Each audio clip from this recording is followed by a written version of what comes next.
পালাবো না।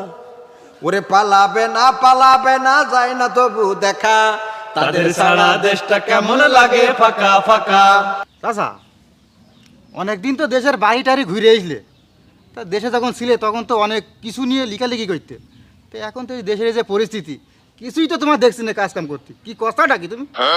সেটাই তো আমিও করছি যে তুমি কষাও ডাকি, তোমার তো লিখা থাকতে হবে, তুমি গাবা আমরা শুনবো। শোনো, হুম, বিদ্রোহী কবি কাজী নবীন্দ্রনাথ রাজরুলের এবার কিটা এবার কিরা হয় রবীন্দ্রনাথ ঠাকুর নাই কাজী নজরুল ইসলাম, হ্যাঁ। দুটোর একটা। কাজী নজরুল ইসলাম, হুম, তার কলম কখনো থেমে থাকিনি।